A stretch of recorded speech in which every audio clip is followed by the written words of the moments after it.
Power Hour!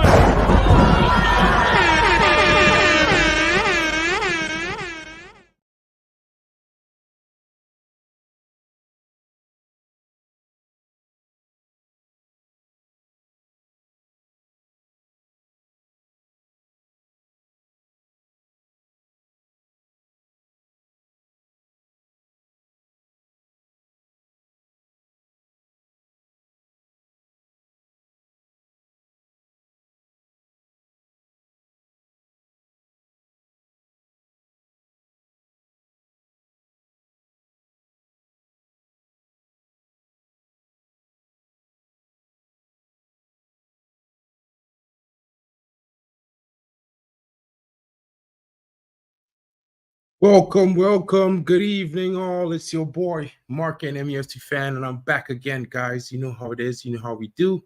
It's going to be another one, another watch along, guys, as America takes on Bolivia, and the game has just gotten underway, guys. I'm going to bring you. Let me just show you the starting lineup. In goal for America, Matt Turner. In defenses, Robinson, Tim Ream, Richards, as well as Skelly. In the midfield three, there's Weston McKennie, Adams, and Claudio Reyna. In the forward line, there's three. Christian Pulisic, the captain. At striker, Balogun, and off the right, Timothy Weah. And for the Bolivians in striking, a two-striker formation as they play a 5-3-2 formation is Menacho, Miranda. Those are the pairing strikers left and right. And the three in midfield are William, Justiniano, and Salcedo are the midfield pairing. A block of three, and behind them is five. Fernandez off the left, Sagredo, and in the middle their captain, Hakim, and as well Sagredo, the brother of the younger brother, as well as Medina off the left. And Vizcarra is in goal for the Bolivians. And I'm telling you guys, it's going to be a very interesting game. I hope you guys are here for it. Smash those likes, people. We got one more stream for you after this, and it's coming to you 1 hour after this game is over. And that's going to be another enticing encounter, which we will discuss at the halftime. But for now, let's get into the game, as Bolivia has already kicked off and the United States has scored. It's already 1-0 for the USA. 1-0, and the goal coming from a corner play. Guys, wow, the game just kicked off. It's only 90 seconds into the game. Christian Pulisic already with a goal. Wow. And there seemed to be some complaint from the Bolivians. It looks like they're thinking there's some kind of issue with the play, but who's to say, guys? Who is to say?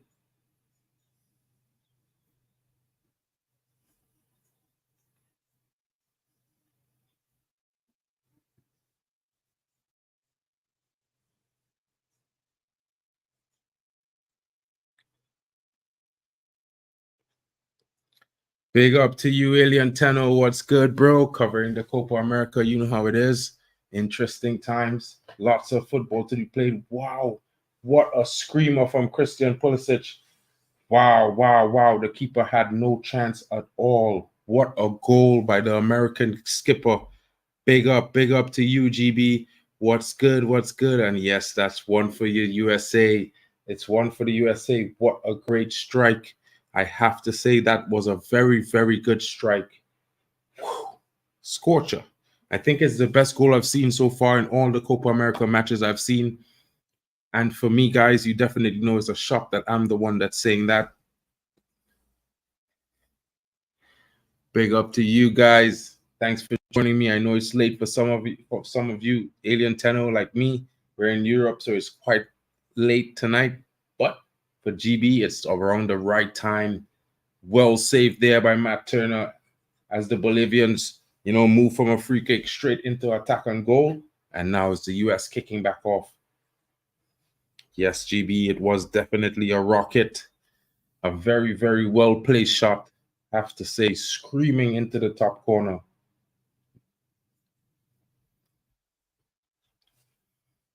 And the Bolivians are still in possession, guys. Let's see what's going on here.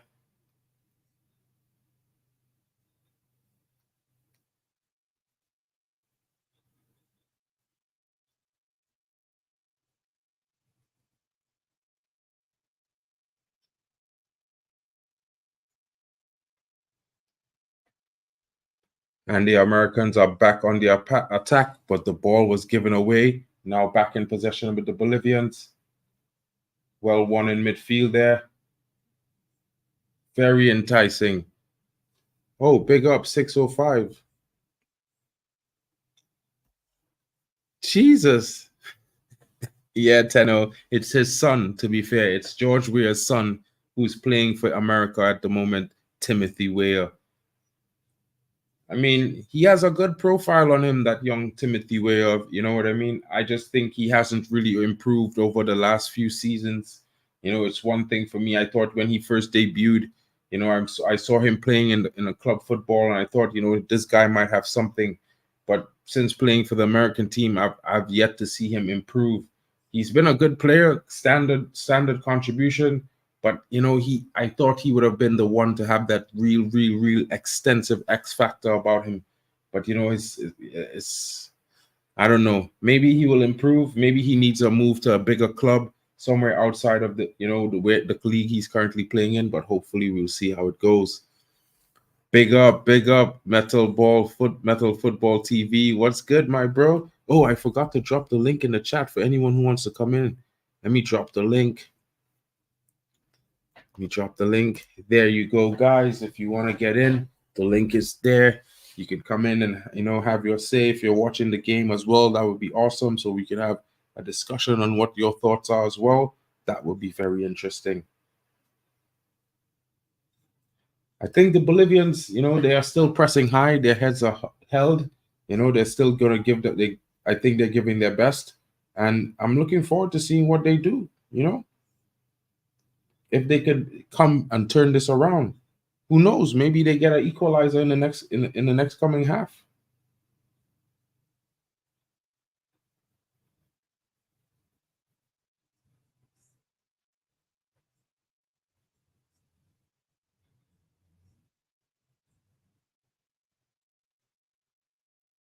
And the Americans on the attack, well defended there. Good save by the Bolivian goalkeeper. And the ball is cleared. Won back by the Americans in midfield. Very good defensive display. High pressing from both teams.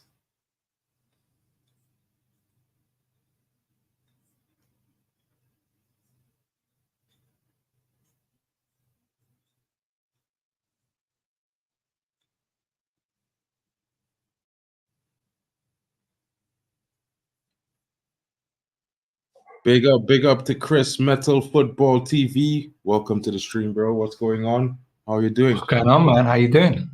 Enjoying the day. You know, a bit of an upset tonight. You know, I thought Scotland might have sneaked a victory, but they ended up going down 1-0 after a horrendous, you know, clattering by the goalkeeper on one of the Hungarian attackers. And, you know, Yeah. very unfortunate what happened, and our prayers and go out to him. Hopefully, you know, he recovers, makes a full recovery, and it's nothing serious. And also Germany, you know, suffering a draw.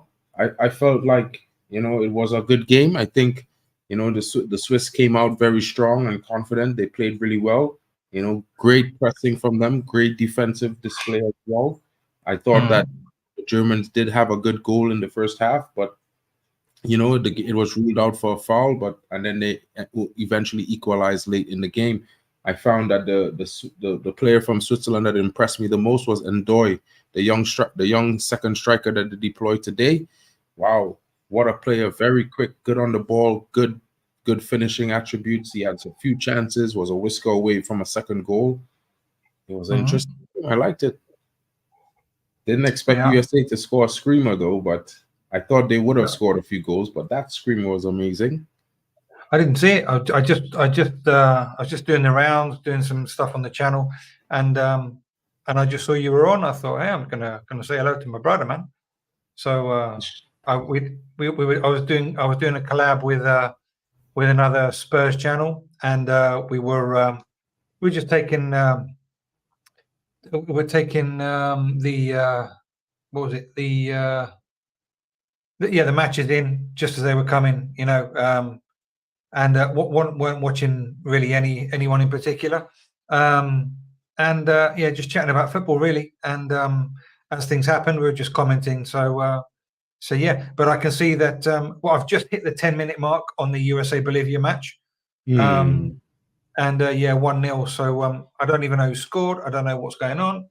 Oh, it was a goal by Christian Pulisic, and I have to say it was a fine strike. I'm pretty sure they're going to show a replay very much shortly, and you will definitely be impressed by it. I think there's nothing to say other than well done, well done.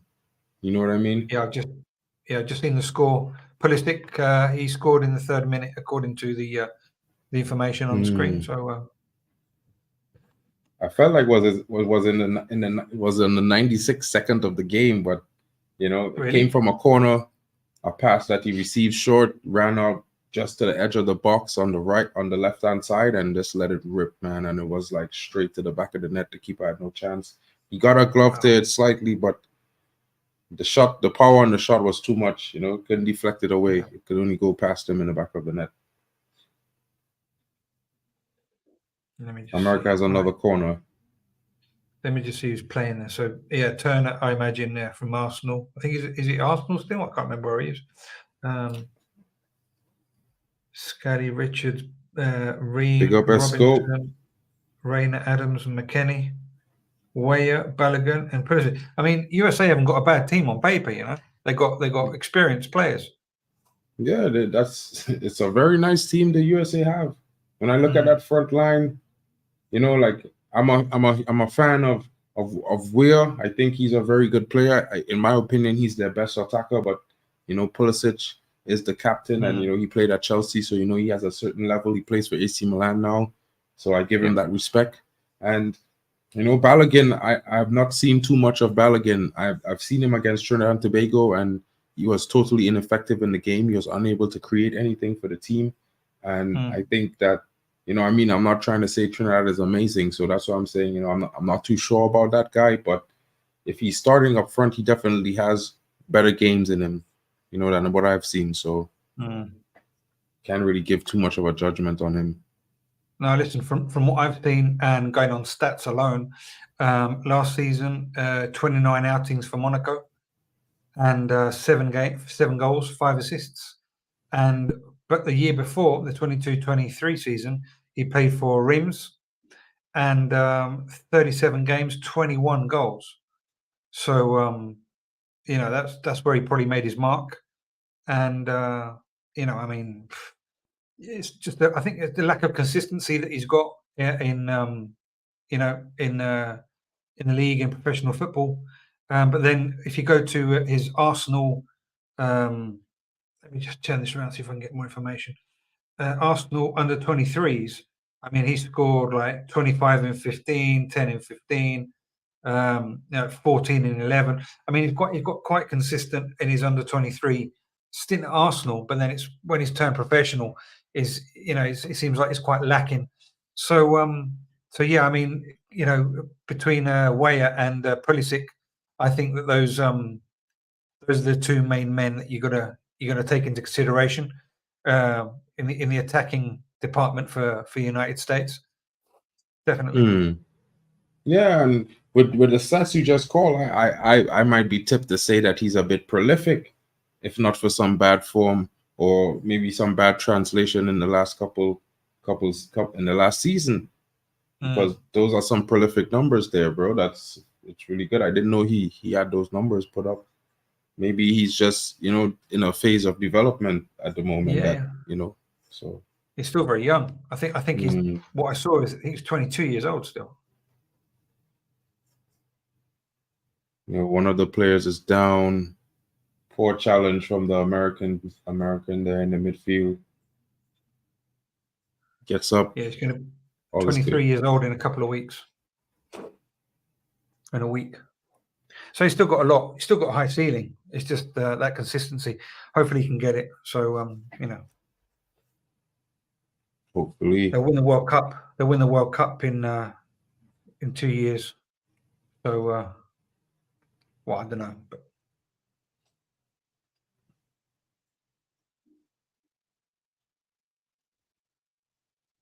and you've got McKennie. You've got these kind of players in the mid as well. So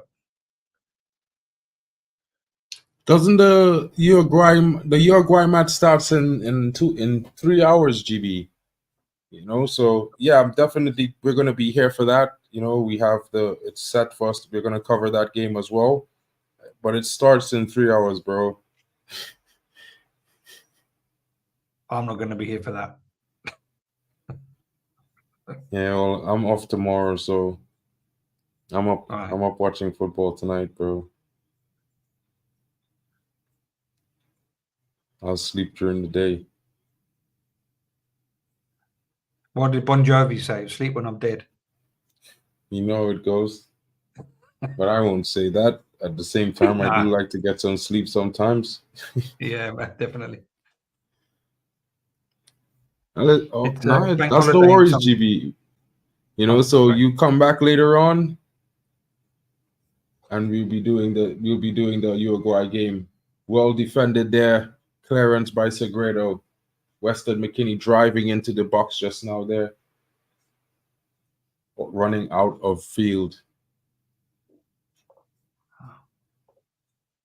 The Americans have a corner. Let's see what's going on here from this corner. I think I just dropped behind like 20 seconds because they're already at a goal kick for Bolivia.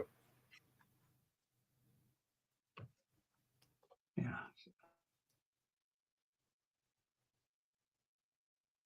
Might as well watch this one. This is clean.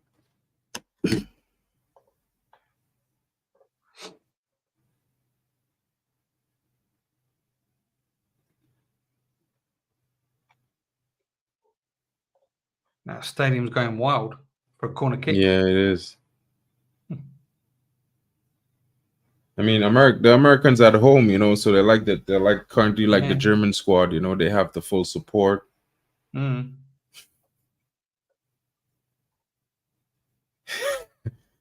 up, GB. All good, my bro. All good. All good. I know.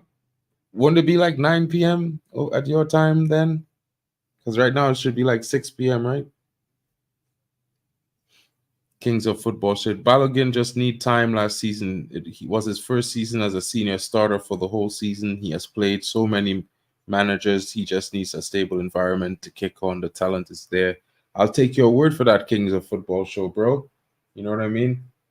I haven't seen much of him, so I can't really make a critical assessment of the guy. You know, I could only wait till I see more and then say, well, yeah, I think he's got it. But from the stats I've heard about him, I have to say he sounds like a prolific striker, to be fair. Yeah, the season before, as I said before, Mark, and he was at Reims, so that's you know, he scored quite a few goals there, and he just made his move to Monaco, where his stats weren't as good as. I think it's just the consistency. If he's got it in him, if he's got it in his boots, and he's got it up here in his head, you know, different manager, different way of playing, different city, you know, same league, but you know, got to give people time to adapt. So you know, if he's got it in him. He's got it in him. He's going to do it. He's going to do the business. So, and as we said before, I think he's going to be 23 next week at the beginning of July. So, so yeah, good prospect. Young guy, yeah, definitely. Yeah. Lots of time to develop into himself and stuff like that. Definitely. TV, that's all good, bro. That's all good, bro. Sleep is good, man. Don't let nobody tell you different, bro. Sleep is good. Big up, Stephanie. Hope you're doing well. The Americans are dominating possession here today for sure.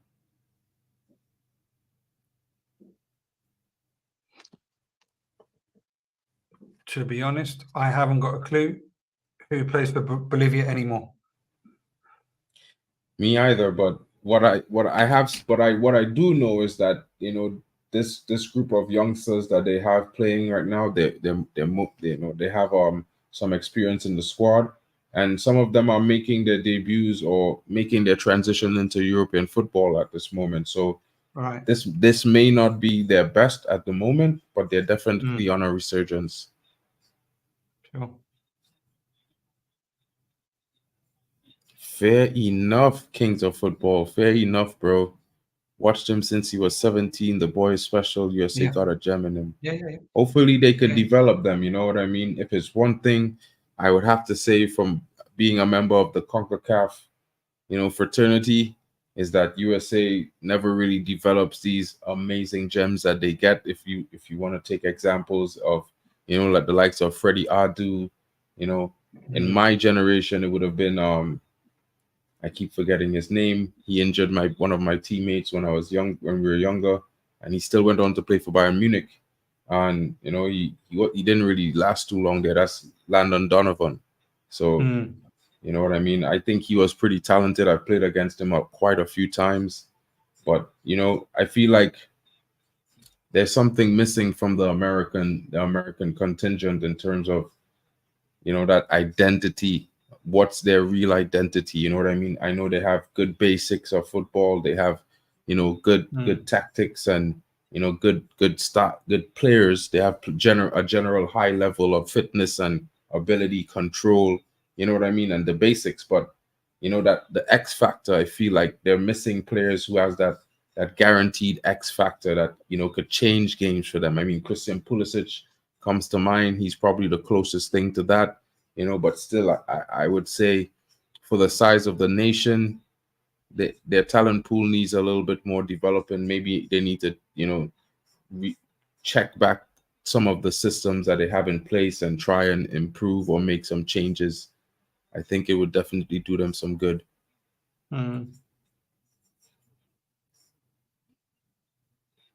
have come a long way, though. I mean, definitely. They've got a hell of a lot of infrastructure. They've got a lot of coaches out there that are doing it. A lot of European, well, not just European, but a lot of coaches from around the world that are out there. Obviously, they probably get paid a pretty penny in comparison to over here, for example. I mean, I don't want to speak out of turn. I don't know what they earn, but the facilities over there, the possibilities are very, very good. But then again, I'm not sure whether it's a priority, because they have other like national sports like American football, basketball that come before, and possibly even like athletics. Could be something that is more like more of a priority than say football. 100%. But they've come a hell of a long way since their own World Cup back in 1994, even before then, with great players, so good luck to them. They're making a hell of a lot of progress. Yeah, I mean, like I agree. I totally agree. And being from CONCACAF, I look at it from the perspective if my country had half of like 30% of the infrastructure or 50% of the infrastructure and stuff that they have in place, systems, I think it'd be largely different, the dynamic in CONCACAF. I mean, I feel like just like GB is saying here, they have the biggest, strongest, fastest men in the world usually. The best medical treatment. I feel like it's the coaching from the kids up. I feel like they coach the how to put it, bro. Players, when players young, they have all these creative ideas to do things. Is like this creativity. I feel like there's coach it out of them and make them too system dependent. That kind of way. So maybe they need to give them a little bit more room to develop into a sense of flair, because you rarely see that kind of flair from the American team, and they all are really talented. Like I've seen them play live a few times, and so I don't discount their talent, their ability, the fitness. It's just that it's like a lot like a system team, in my opinion.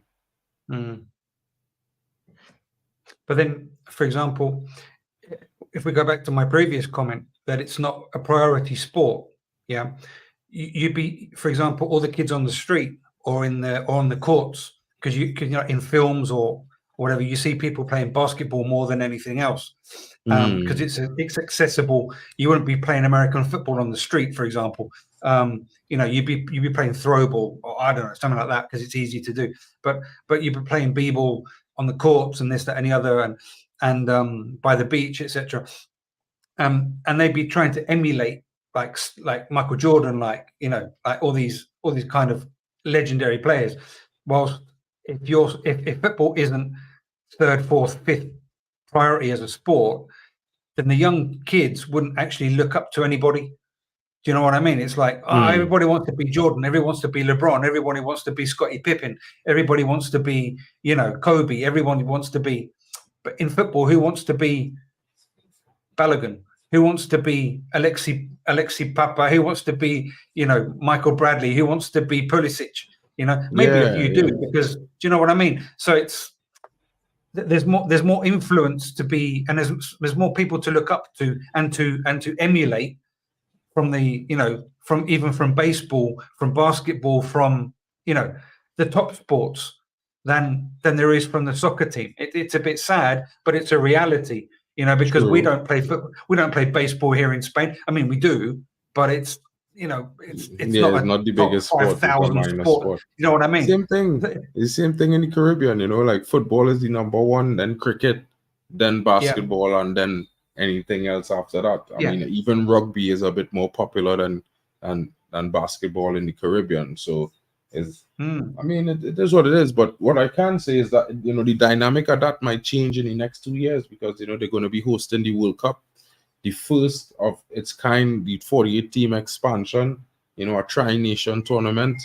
And I think that's going to probably change the dynamic of American football, because when you have all the best players in the world there it's going to be for 2 months, not like normally it's be 1 month. It's going to be 2 months, because it's they have a whole 16 other teams in the tournament now, so it's going to be a lot more games, and it's just so interesting, and it's going to be played across the continent. So there's probably definitely going to be a lot of young inspirational young minds being inspired by all these talents that they're going to see. So we'll see how it goes and see how it develops in the next 10, 15 years after that, because I think it will be great for CONCACAF. The advent of the Nations League definitely 100% helped the Italian team, helped the young Caribbean teams who don't have the kind of the infrastructure or the funding to play games regularly, like the US and like England and like those teams. Having UEFA sponsor, FIFA sponsor Nations League and sponsor the teams to play. They have a place that they're hosting all the games and all these things.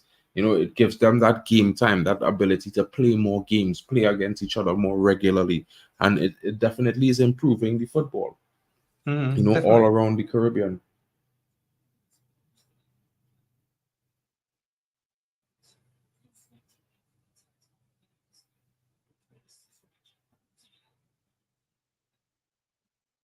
I don't know what happened there. Are you seeing that? There's something wrong. Yeah, he got a tackle, but like, when you make a tackle, how Wan-Bissaka makes his tackle, where he kind of kicks the ball with the back of his heel from in front. It's a similar tackle like that, but the American player made a little bit of a meal of it, so the defender just got a yellow card. And the American team, his teammates rush up like they wanted to have a little bit of a, but it wasn't all that bad. It was probably deserved a yellow card in my opinion. You know what I mean? Because normally when Wan-Bissaka do that, he doesn't really scissor his legs. His second leg don't really come forward, but this guy, his leg kind of came forward a little bit, helping trip the player too. So. Wow.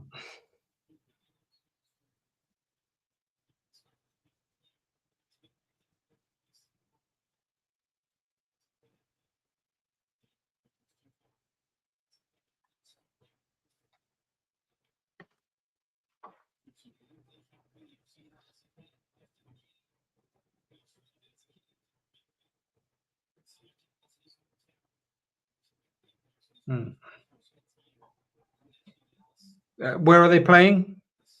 In the USA, I think this. No, but what city? What? Hold on 1 second. I'll tell you. That's all. I can check it. It's just that if you knew the AT&T Stadium is the AT&T Stadium. I think that's in Dallas. It's in Texas. Okay. Yeah. Cool. Cheers. Mm.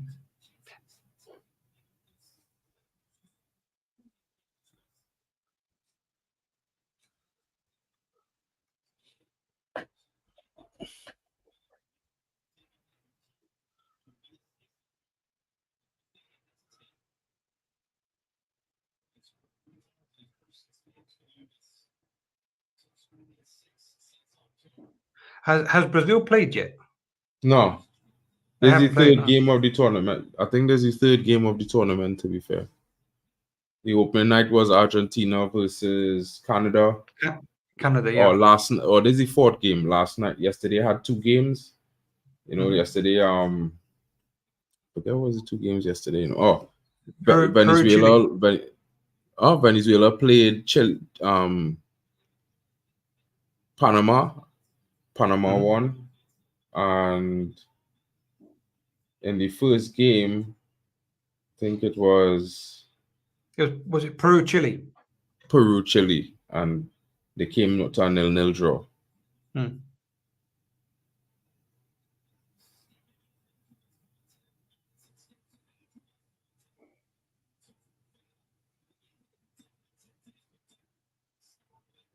This game getting a little bit rash.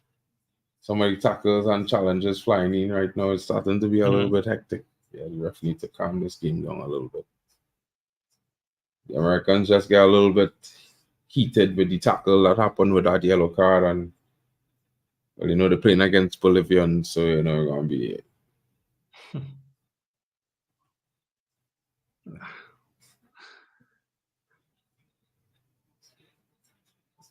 but I feel like if the Americans will settle themselves, they'll play into the Bolivians' hand, because I mean, I did see a stat there that they lost 14 of the 11 of the last 14 games, but at the same time, you have to remember that Bolivia playing against some of the best teams in the world in the regular games. They'll be playing against Brazil, Argentina, Uruguay, these teams. So, you know, even though they might lose, they're not playing regular opposition. You know what I mean? Playing some of the best teams at a high level. So it's tough. Big up to Ronald. What's good, my brother? Big up, bro. All good, all good. Well, any money on this game? No, I haven't put anything down as of yet. I'm just thinking I might just put it on Bolivia, just because. You gotta play against the odds, man. Yeah, you gotta do it against the odds, you know. I'm pretty sure the odds on Bolivia winning this game might be something like 20-1 and climbing. Are you mad? 20, bro. Right now, it's giving 60. What? So if I put down 100, I'm getting 6,000. That's interesting. Yeah, I mean, even a draw is giving 13. What? It's a good thing I don't bet that, bro, because I probably would have done better $100 on Bolivia already. 50 for a draw, 50 for a win, and sit back. Yeah, and exactly. Chill. Yeah.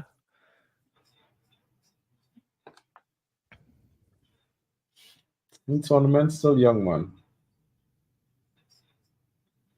You must have one or two upsets to come. I mean, I'll be honest with you. I'm trying to be as quick as possible to just lock this bid in. Just to kind of like, you know, make sure I'm comfortable.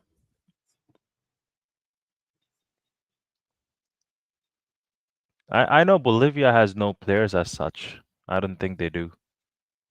No, they don't really have any big players. I think they have 3 youngsters on the field that are just make their move into European football. I think 2 of them in the French league. The thing is that United was never supposed to lose against Coventry, but we still drew. So football is it's a funny game, bro. Yeah. I'm interested to see what happened in this encounter, because you know, the more the game get a little bit aggressive, I feel like it will play more into the Bolivians' hands, because that's South American football for you. You know what I mean? Mm.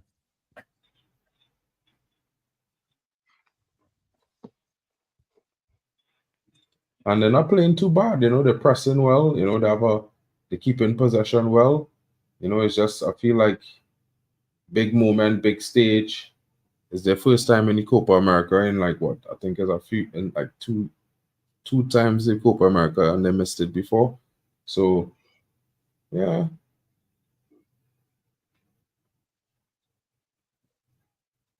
And of course the Americans are the hosts, so it's going to be tough to beat them.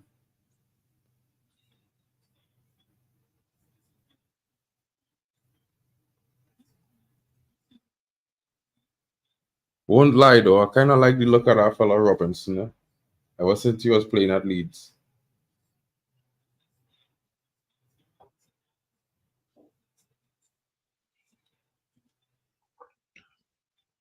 Well defended there, bro. He plays I was for certain, Fulham, bro. doesn't he? No, he plays at Leeds. Robinson does, yeah, left back. Yeah. Okay. It's not Leeds. I think it's Leeds. I'm not sure, because I think Spurs were in for Robinson as a left back for cover for Udogie.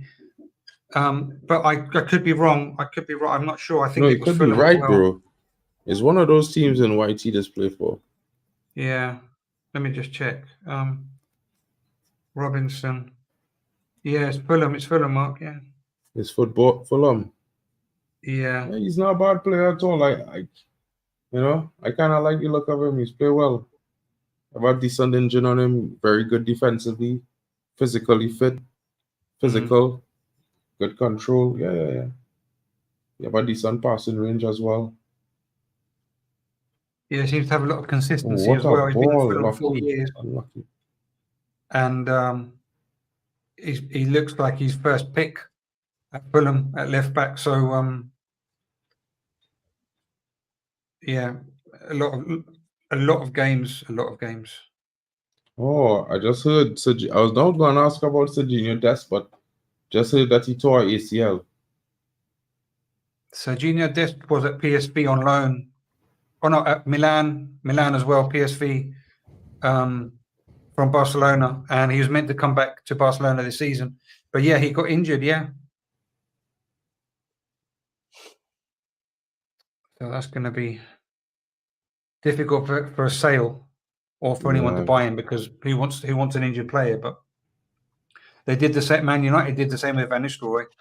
Whenever he was about to sign for Man United from PSV, and he did his leg in, or he did bad injury, didn't he? And they waited for him. So, or they respected whatever it was, the agreement. They respected it, and he got better. And many years ago, that I remember that it happened. You yeah. know? Same thing happened with Eric Cantona as well. You know. I don't recall that, but was that the case? Well, he wasn't injured, but he had this situation with the fan thing. You know. Oh, he was at Man United already, though, wasn't he? I don't think so. I remember he had got into that incident, and because Man United backed him, you know, I'm not too sure. He could have been, but it was. No, he was. It was Crystal Palace, Man United. And he went for the fan, yeah. But he was already at Man United. Sorry, yeah. And that was, I think it was 8 months out. Yeah, 8 months something out. like that. Yeah. I read that in the newspapers a long time ago, bro. So I was still living in England back then. That's my area. Crystal Palace is my local club. Nice. So yeah, that was all big and big story. Well, obviously it was a big incident, yeah. I think Joe is also on that side, Crystal Palace side. Joe Blackman, who hosts some streams with us. Oh, Joe, I see him in the chat, yeah.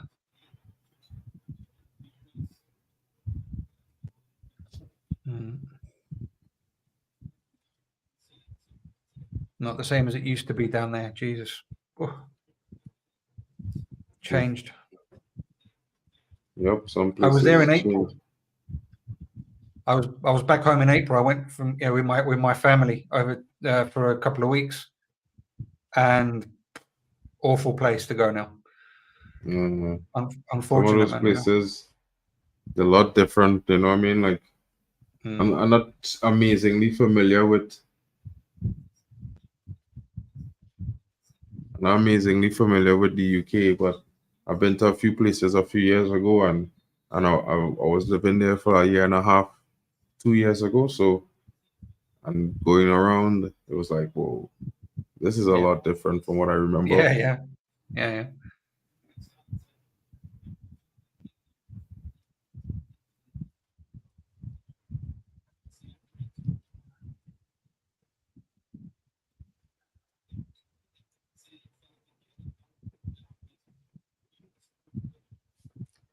The USA better watch this team, you know. I just started to find this team. They're starting to absorb the pressure in a lot better, more comfortable manner. And if this start to translate into their attacking chances, they could find an equalizer. USA need to score another goal soon.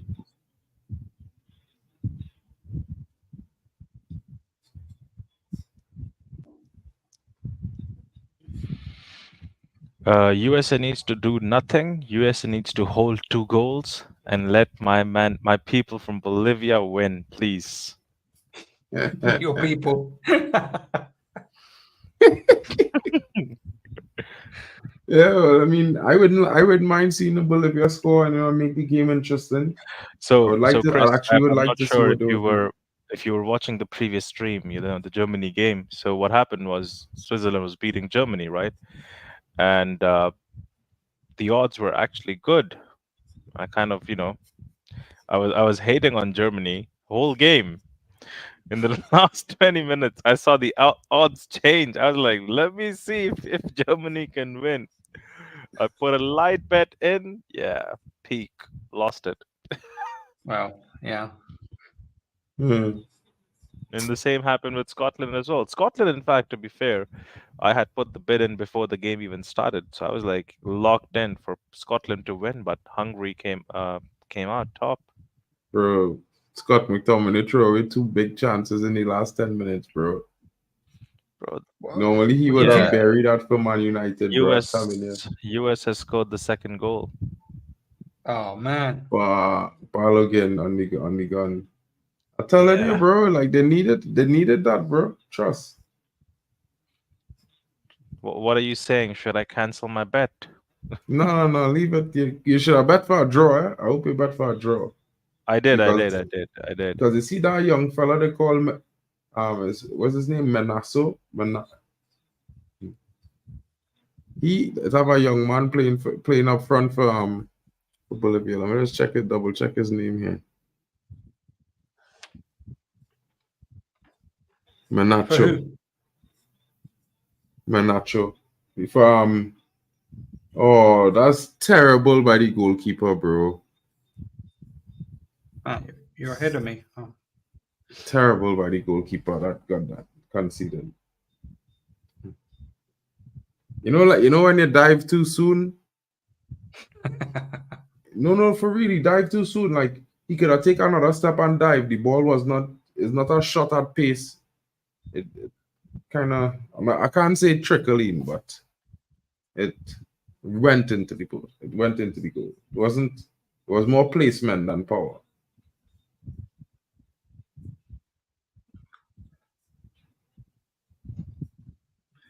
My stream started buffering and I missed the goal, and now they're on the celebration. So I haven't seen the goal yet. But I know they're 2-0 up. It's a good goal. It's just that honestly, the keeper had keep himself a little bit more central, or take one more step before he dive. He get to the ball. I get to push it away. But let's see if he's well positioned here. Let's see. Oh man, that was awful keeping. It's a good strike, good placement. Man, telling you, I believe I gave it. Big up. Didn't know Onana was Bolivian. Big up, Manj. Manj, you know what happened here? This team had a comeback second half. I ain't writing them off yet. That young fella, Menacho, something about him. I feel he go bag a goal or two here today. Gonna get a hat trick. Never know. Menacho, who does he play for? He plays for Blooming. Jesus. Pulisic running into men real wild, you know, bro. You see something special in Menacho, do you, Mark? Huh? You see something special in Menacho? I Bolivian see forward. something special, but I see if he he had one or two moments in the beginning of the game where, you know, if he get a chance, I feel he will score. You know, that some fellas just look like killers now, look like the clinical when they get a chance. You know? Yeah. Well, his stats say something different, but anyway. I know it does. I was checking it just now. He's having a good season, 7 goals in 12 games.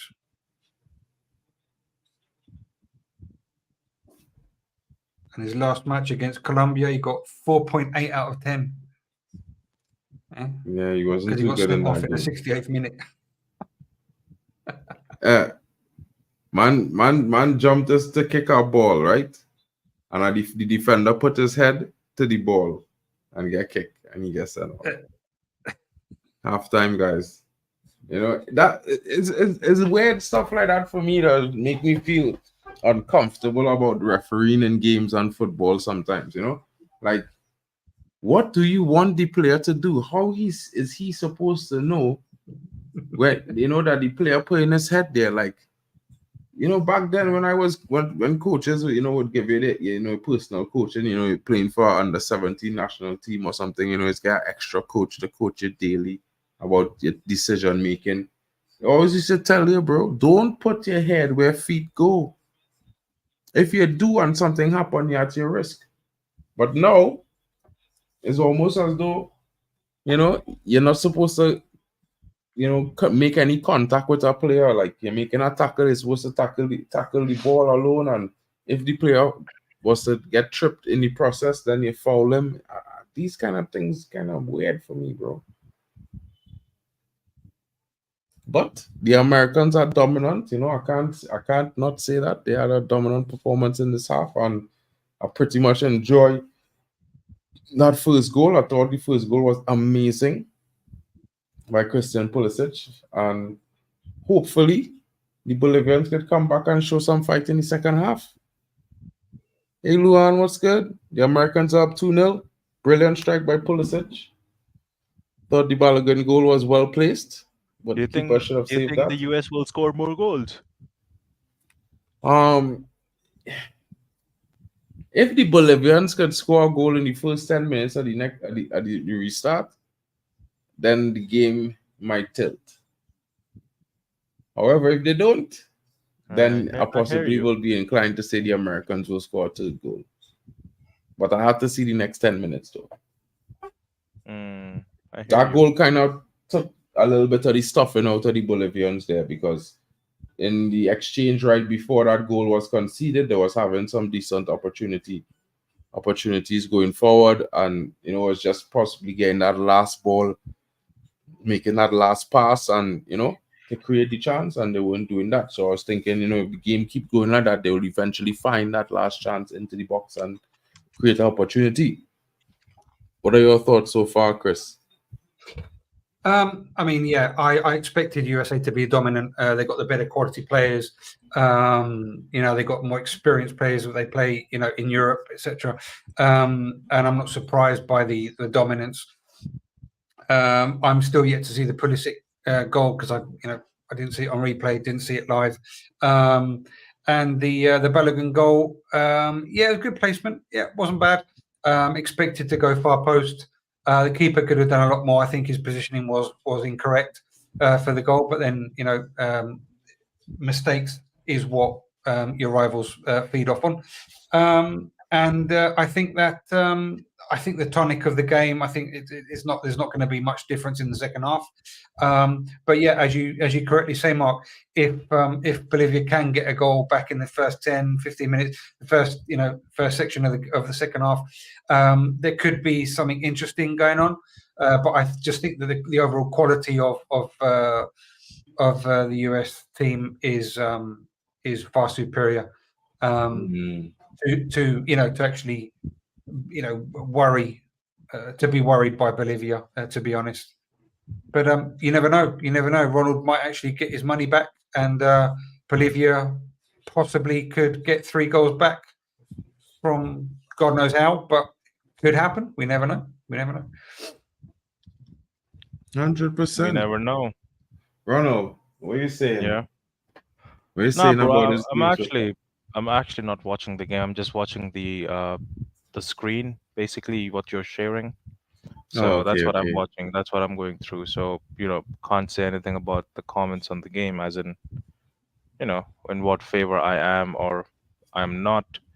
But I'll be honest with you, I'm just here for vibes, bro. Like, if it works out, it works out. If it doesn't, it doesn't. At the end of the day, it is what it is. No worries, bro. No worries. All good here. And everyone in the chat, it'd be nice to hear what your thoughts are on the game. We heard Manj saying that he didn't know Nana was Bolivian. Of course, we were talking about the goalkeeper's efforts in the last few minutes, that letting that shot in. I mean, well placed, but he should have stopped that. At the same time, I can't say too much. I think the American team has better players. I also like the Bolivian team, but at the same time, the Americans have been dominant this half. I expect them to continue in such form in the second half. But the only thing could change that is if the Bolivians find a goal in the first 10 minutes. Guys, don't forget to smash a like and subscribe. If you have a few seconds, don't forget, check out Chris Metal Football TV if you get the chance, and smash a like and subscribe to his channel. He's a Barcelona fan, but he's also a Tottenham fan, so you're going to get the Premier League talks, rival banter, and he's going to be joining us a lot from now on. He's going to come through probably to some match reactions, especially when we're playing against Tottenham Hotspurs. So enjoy it. He's a good lad, you know what I mean? I'd vouch for him, you know what I mean? Thank you. Big up, bro. And well, we got Ronald in the background. Ronald is yet to have a channel, but you could always find Ronald on Twitter Spaces, guys. So if you're on Twitter, check him out. And you can also find me on every channel on YouTube where you will have Mark, Bots, and everyone else. I'll be there. 100%.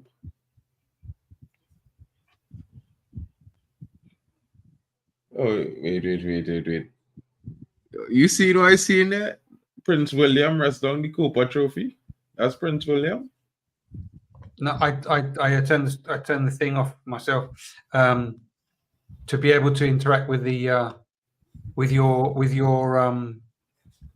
your channel, because if I touch the comments, for example, my the double screen disappears. Don't know why. But I'm not watching the football at the moment, but I will be after. I'll just see like a clip there with Prince William putting down the Copa Trophy onto the stand ahead of the kickoff. So that was interesting. Yeah, lovely. I saw that comment. Thank you for that. I don't take things personally. I like football, mate. I don't get into politics. So. Nah, Kings of Football. I mean, as much as I am against Barcelona from my core, Chris is a nice guy. You know what I mean? Can't be mad at him because he made a bad choice with his football team. You know what I mean? But he's a good guy. You know what I mean? So he's cool. We like him. He comes in and he gives a good opinion. It's usually very balanced. So I think you might, not be mad at him. He has a good football mind. But I mean, Spurs and Barcelona. Well, that pairing is actually quite interesting, Chris. I really want to know how you manage to support the two of them. I know how you support Barcelona, but it's just the Spurs, bro. You're from Crystal Palace. I'm from that area, yeah. Well, the story is about Spurs, and both stories are happenstance. It just, all good, mate, all good. But both stories are happens that it just happens and they could have been 5th division, they could have been 1st division, they could have been no division. It's just a local team. An older cousin of mine was at home. I went round to visit as we. That's a no, Luan. Yeah, I'm not streaming to my channel. No, I'm not now. No, but I will. I haven't asked for permission, so If you want, you can. can stream. You could co-stream, bro. That's no problem. That's no problem. But because I haven't, that's how good a guy I am. I could be a Barcelona and a Spurs fan, but if I don't have permission, I haven't asked for it, I will not do it. That's such a lovely guy I am. No, but basically, my older cousin is a Spurs fan, and we used to go around to each other's house, like my parents or whatever, in England, where I used to live in England. And he was looking at a, I don't know whether it was a football album or a sticker album. I don't know what it was. As I said, 7 years older than me. And it was in 1983. So I was 4 years old. I remember this like it was yesterday. And he was looking at this album, this football book, whatever it was. And there was 2 names that popped out.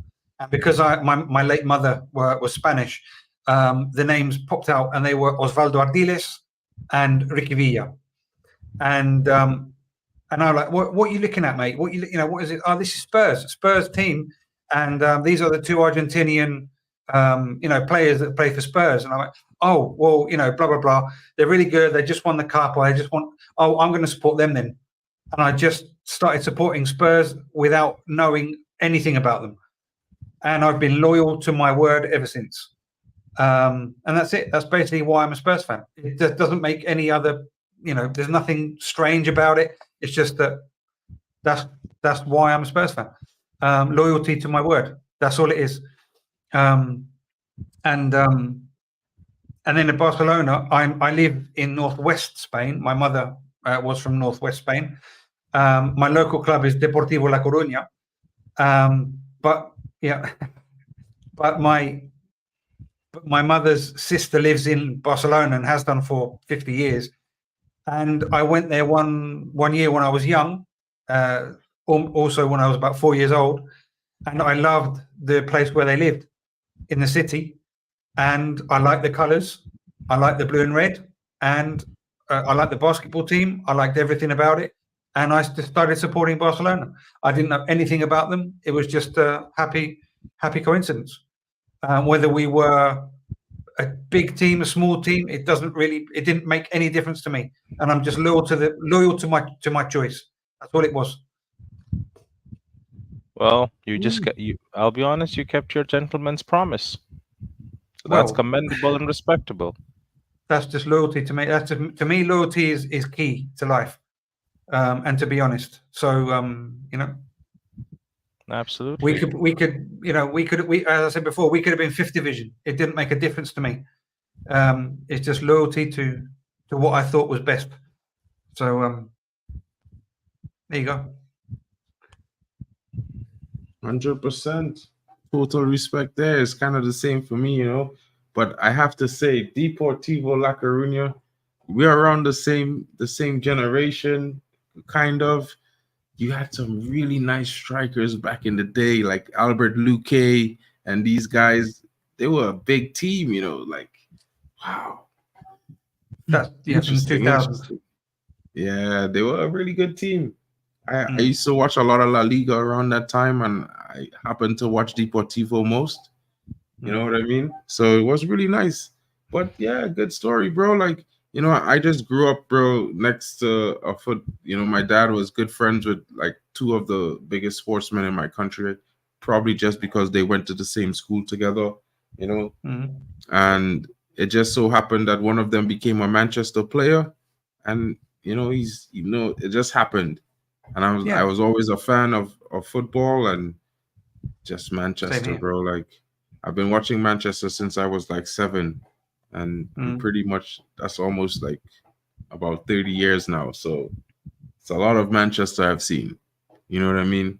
I won't try to say I've seen the most, but I've seen us win a treble. I've seen us win lots of different things. I've seen us have good times and bad times. And of course, I'm always going to be a Manchester fan. Just how I roll. I'm a little bit tribalistic, so I'm gonna keep the energy for the rivals. Everyone's a rival, bro. Some I will dislike more than others. Like, if you're a Liverpool fan, yeah, it would be banter all day. I don't think I could stop that, you know. But since you're a Spurs fan, I'll give you a little bit of an ease because you still support Barcelona, and I love to banter the Barca fans because That's cool. but it's all good. It's all good. You know what I mean? It's all And right. it's I can always take good it. to yeah, it's always good to talk to fans from different clubs. Everyone has a different perspective on how they see football. It's always interesting to learn how people view the same sport, whether it's different from my view or it's all good. Of course it is. Roy Mackay, yeah, Definitely a baller. he was. He was good. He scored a lot of goals for all the clubs he played for. So yeah, Vitesse Arnhem, Tenerife, Deportivo, Bayern Munich for the Dutch national team. I'm not sure whether he scored a lot for the Dutch national team, but definitely for the clubs that he was at. Abeluque, ex-Barcelona academy. You like him so For much. sure. Mallorca, Deportivo, Newcastle, Malaga. He was played all around the shop. So yeah, But he was a real good striker. I remember watching some games for Deportivo, right? And I won't lie. Some of the goals this guy would score. But it was like either he dribbled two defenders and put it in the back of the net or he was a screamer. And you know what? yeah. The problem is for me at the time, they had some moments where they had this suspect defender at that team, bro. And this defender, like every game, this guy definitely giving up a goal, bro. And like he stopped running when the defender dribble him. Like he don't even try to jostle. He just let them go. But Luke A. So won this guy at United real bad, but I never sell him to us. Kings. They also had Jimmy Fully Hasselbank. Bro, the Dutch had a big bomb squad, bro. Yeah. Big bomb squad. One of those teams. When you talk about teams, big teams, all these big teams, all fairness, I hate on America, and the reason why I hate on them is because for me they should be one of those big teams with the size up, with the pool of talent they have to draw from. They should be a big team. You know what I mean? But they're not. But the teams that remain big teams all Wait, throughout the wait, years, wait. Which team should be a big team? USA. And I'm only Nah, saying this because the country have 340 plus million bro, inhabitants, bro. bro. I have a population of 1 billion in India, bro, and we can't put together 11 players to play at the highest level. You know why? Because there's no footballing structure. A country, a place to be successful, you need to have a footballing structure. And I'll be honest, there are other factors, brother. Like there's one player, Sunil Chetri. That's his name, Sunil Chetri. He's ranked, I think, fourth or fifth. He's just behind Ronaldo and Messi in the top goal scorers on the international level, right? He's third. He's just behind those two guys. However, the thing is, he had won a lifetime opportunity to play for QPR, right? And it is a committee of 6 people that have to vote outside of India, obviously, and 3 of them voted in favor of him, and 3 of them voted against him, and he never got the contract. So it is not easy for a player out of India. Like, do you think we don't have great players? We obviously do, but there's less opportunity. So when you're saying that USA, just based on the amount of people there are, I just feel that is different because I know if you don't really have a footballing structure and if you don't love the sport, like people do in England, it just becomes difficult because, uh, for example, cricket. If you look at cricket, India has a proper team for cricket. Like, I think we're one of the biggest madhouse who spend a lot of money when it comes to cricket because we have that 100%. kind of money. We have the BCCI. That's the biggest board of cricket of any organization across the globe. Right now, it's the richest and the biggest. So it's just that things, they just move in a certain way. I just feel if US develops or builds upon the structure, I think they would. I think then you would have a proper team out there as well. Hmm. But that's what I think. That's what we were saying before, Mark. I think before Ronald uh, turned up, it's about your national sports, isn't it? Like America, we said basketball, baseball, possibly athletics, even before football. And India, of course, you've got cricket is number one, and football wouldn't even be there. No, You know, the second is hockey. so yeah, so I think you have wasn't Dorasu who played for Olympic Lyon, wasn't he Indian or he was definitely Asian? Do you know him? They might be mixed, but they Okay. might have a I'm different going to check. passport. Yeah, they might have a Okay. different passport of but not at the big stage. Like even Rodrigo at Real Madrid, he's part Indian, but then again, he doesn't hold the Who Indian is? passport. Rodrigo, Real Madrid. Rodrigo. His No. mom is Okay. from India. Okay. Sorry, we've got Vikash Rao Doraso. He's French, Yes. but he must be some. I think he must be Yes, that Indian. that guy, yes, he Yeah. was. He was Yeah. part There you go. French, part Indian. And that's a legend that you're talking about. That guy is a legend Yeah. in himself I remember him. because he's played everywhere. But the thing is that you have to have part, like I said, you have to be part somewhere, right? You have to be a mix of something, or have to have a passport that is not Indian, Mm. and that is only when you actually make it. You would not find a lot of Indian guys out there in the Yeah. market. Like, Yeah. Yeah. yeah, Mm. that's just No, not happening. it says here that Dodoso is Indo-French from the Indo-Mauritian origins. His Yep, ancestors were Telugus from the Andhra Pradesh, India, who yep. migrated to Mauritius in the last century. So So yeah, he went, or his heritage kind of went from India to Malaysia, right? And then French. okay. Yeah. So his forefathers might have been Indian. Yes, yes, that's quite possible. But then again, Mm, once you start carrying different passports, that is when become more uh, easier or desirable. mm, yeah. Yellow card for Weston McKinney, guys. I'm pretty shocked to see the American got a yellow card on home soil. I've never seen it before. Sorry to Well, say it like that. You know, I see a lot of well, CONCACAF and but if they it's a don't yellow, it's a really. yellow, huh? Yeah, that should have been a red though. That should have been a red though. Let's see it. That should have been a red though. That's a tackle from behind. He didn't get the ball, got all of the player. Definitely, there was no chance for him to get the ball. What minute are you on, Mark? Oh, 48, 45. Oh, you're a minute ahead of me almost. All right, let's see. Now that I see the replay, No, yellow it's is all right. buffering. Yellow is all right. Thought he got a little bit more meaty on the player, but it was just a bad challenge.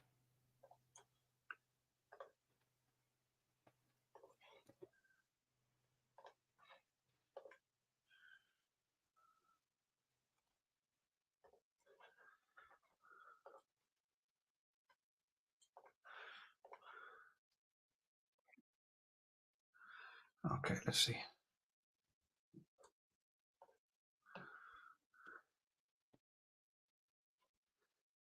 Right, I got a stream from Sweden. This should be good. Dun, dun. I'm on the 50th minute now. 50 Ooh, and yeah, 15. you're 10 seconds ahead of me. Yeah, you're on time with the graphics on the screen. Oh, you're on the graphic on the screen. I can't see it. Oh no, you in time with it. You should be Oh, because I think oh, because it's like okay. 25 seconds ahead of me, which you are. I've just gone 50 minutes, 30 seconds. Yeah, 20 seconds ahead of me. 20, Oh 25. well, I'll let you know what it's like in the future here. All good, all is good, bro. Oh, I believe it just scored.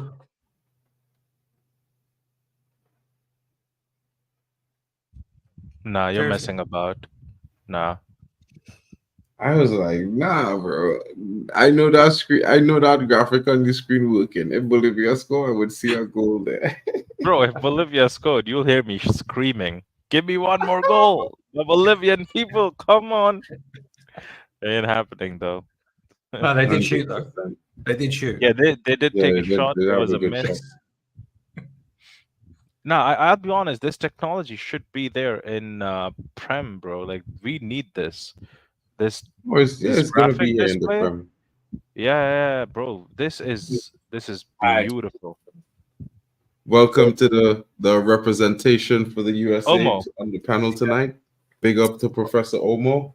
Listen, Professor Omo, yes. Omo. I bet money on Bolivia scoring, bro. Did I do wrong? I don't know, man. I listen. USA football is a love hate relationship because it's all about your parents have money. Oh, you could become a football player. Like, bro, we have talented players, but they don't get the shine. Like people that pay for the extra camp and stuff like that. Like like for example, as in because they have the thing where they could draft players from school and stuff. Oh, goal number 3 for the USA. And that Balogun from Arsenal. Yeah, But that's it's Balogun from Arsenal. as in they just have a way of the way we do football over here. Like it's hard to get into. Like it's you gotta pay money to get into it. Your talent can get you there. Like if Neymar, like just think of like Neymar will not make it in United States. Oh, offside. Goal rescinded. That's No, how crazy it is. Professor, I think that Ibrahimovic was talking about that when he was in the States. That he was paying something like $3,000 or $3,500 a month per child to put them into sports. Yes, Yeah. So who can pay for this? I mean, only the rich. only the rich. Everybody play football. Everybody in the United States, majority, 99% of them is come from rich family. Talent it won't go far. Like just or you might get somebody that sponsor you. It's a shame. It's a shame because everybody has the right to play and to progress and to have the same chances. And it's not. I don't know. I don't want to talk about the country enough, too much because I'm not there or I've never been there. But I think that if you have to pay your way, then it's a bit, As in you paid the school and I would say your son is a starter. Your son is a starter pretty much. Big up, Booba. Like Yeah, like a player like Anthony, like he came from the street of favela. He ain't gonna happen there. It just won't work. Yeah, like my godson is play in one of the academies, Revolution Academy or something. So Probably near Revolution. huh? That's most like probably near Revolution. No, I don't think it's New York Revolution, but the academy is called Revolution because the academy down in Is it New England? in Florida. Is new something New England Revolution.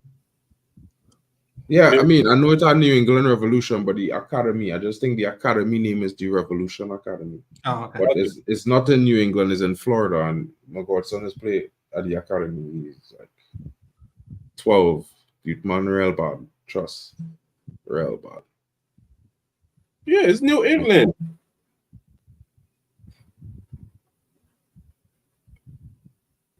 Small man, a real talent. Yeah, bro. Trying to get him to come to Europe soon. He has young players have a better chance in Germany. Yeah. Even Just trying to get Is it Revolution Soccer Complex? Huh? Revolution Soccer Complex? Yeah, that's where he is. Something like that? Even me trying to get coaching badges in the United States, I'm going through a whole bunch of hoops. Jesus Christ. Bro, you could do coaching badges online at Barca Innovation, bro, for like it's like 300 US for the course for your first diploma. I know I signed for the UEFA badges and it's I gotta pay like 2,000 euros. I'm like, huh? No. The first one is 300 euros, man. 325. Yeah, you see, I went to the wrong website. Exactly. Bro, I'll send you the link, bro, because I doing the tactical think the tactical analysis course right now at Barca Innovation. It's supposed to start in like 3 weeks, and bro, Everything is Oh, fine. Do I will all be. it's your like $300, bro. do all Small your money. courses, but can you also pray that Bolivia damn scores? Come on, please. Nah, I don't know. bro. The way this game going, it looking like America going to play themselves into a position where they will allow Bolivia to score. Yeah, we That's might. how We, it we, is. I think America's we're prone to making mistakes that'll make other teams score. So we might do one of those. I'm not so sure though, but we might. You see, Bolivia when was not gonna beat us either way. they probably wouldn't win, but the thing for me with America is two things. One, they're a little bit hot headed as a team.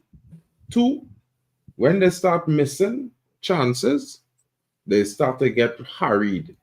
They start to play a little bit rush. They shouldn't. They can't afford to do that against this team.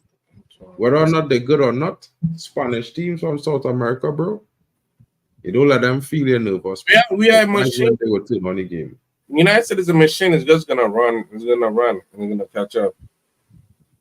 And you will see the heat map. Nobody's close to each other. Why Bolivia? Yeah, there's cohesion there. Who's number 12, 20, 10, 20, 21? Who's there? Yeah, I trust our heat map.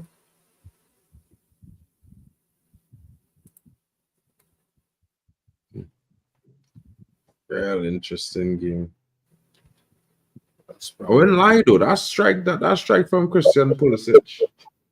I used to really hate on Pulisic, but now he's playing for Milan. Milan, if I had to say I have a second club team that I would like as watch consistently is Milan.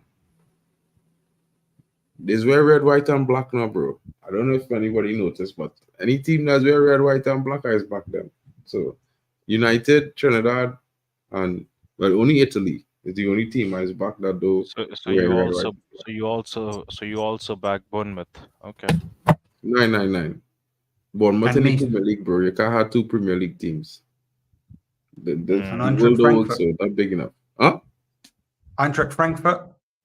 Yeah. My best friend in Germany, he's an Eintracht fan, so I was going to watch the games with him. The team in this city, I live in Dusseldorf, so the team in Dusseldorf, Fortuna, they almost got back into the Bundesliga this season, and I just go to the games. One of my neighbors have a season ticket, so he's always just one company, so I just go there with him for free and enjoy the games. It's be cool. They have a nice rhythm Oh, section and thing. Düsseldorf. They've got a good stadium. They have. Yeah. That's where the game is tomorrow. One of the games playing there tomorrow, the 6 o'clock game.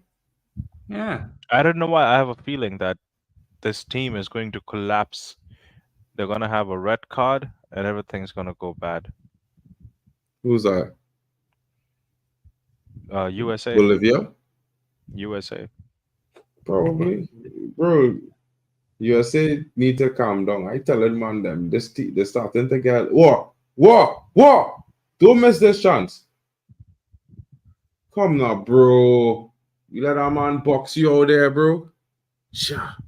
That man gain the box, right? And the step he's supposed to shoot, he take a next step, Mad. Could never be me, bro. If it was me, there's bags. I'll bag up that keeper, bro.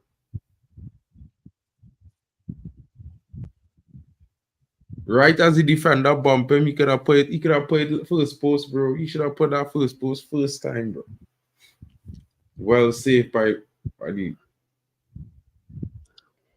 for some reason. I'm trying to figure out where Pulisic at the next strike there, bro. Well saved.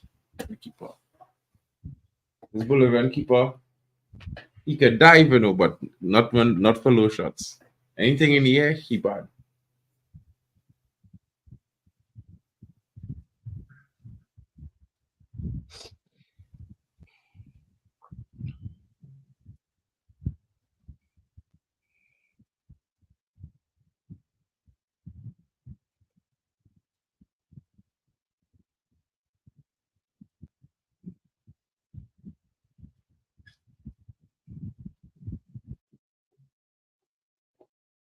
Mm-hmm.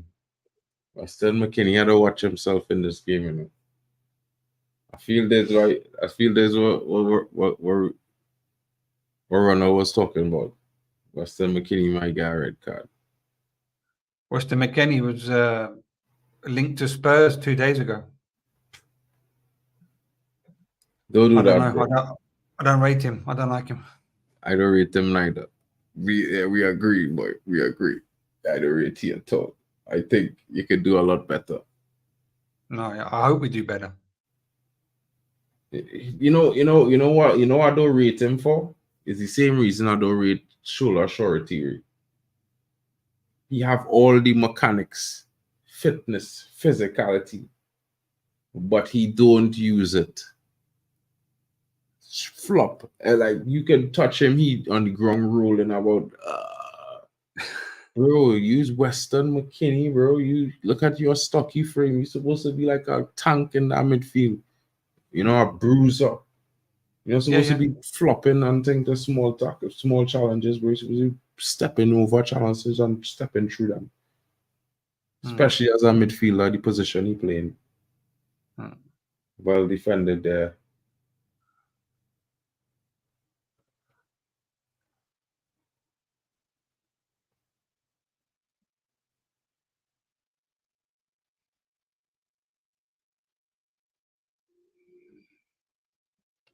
Come now, Bolivia. Create a nice passing play, get into the box, and back at the net. That's really all you need to do here. Make the game interesting. Heat it up. Bring the game to a boiling point. That's what we want to see. We want a goal.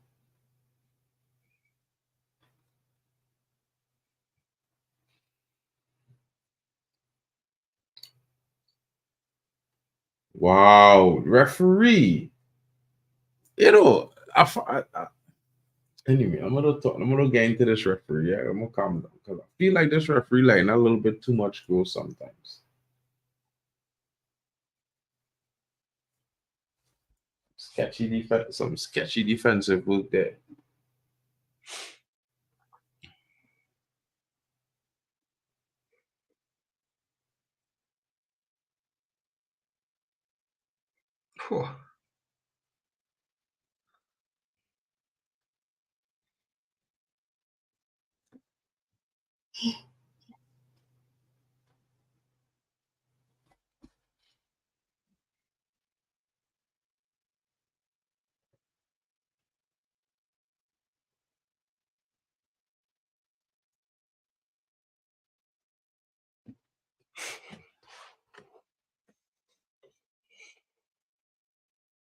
Well, they all in already at 2-0. Nah, watch that. They don't know about football gods. I feel they don't know about the football gods, you know, because they can't be all in at 2-0, you know, and it's at 30 minutes to go, 20 something minutes to go.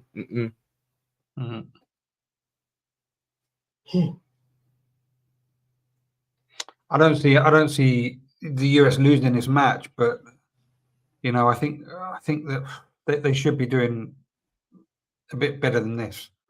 Exactly.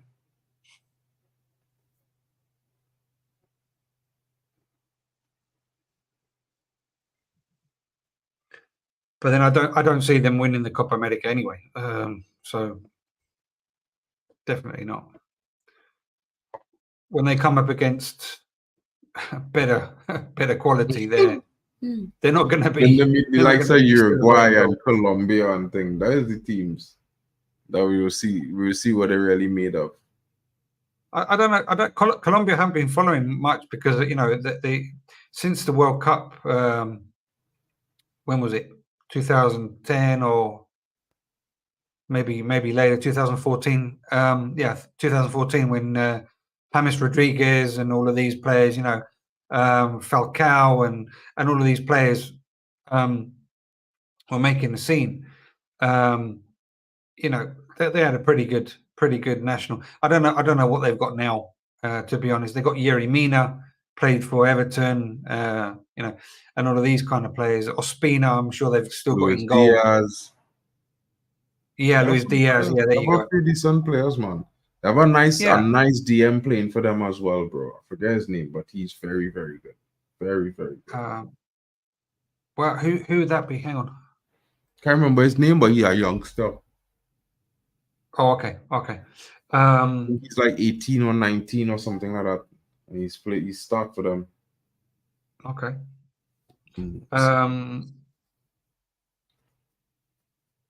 he was linked. It wasn't your Spurs he was linked to last summer or winter window or something like that. Colombian guy. I don't know. Let me just check. Mm-hmm. I'm going to go and check the Colombian squad.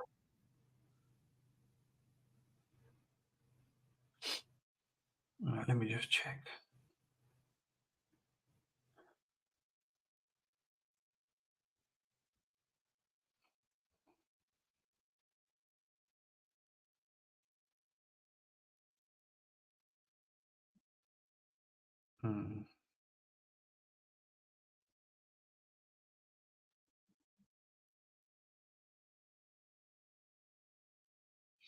Right.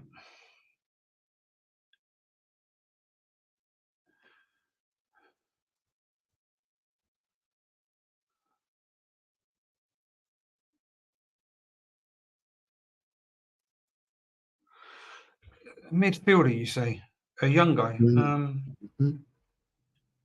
Well, no, they got Santos Borré, who was played for Eintracht Frankfurt under Glasner, the forward. He's pretty decent.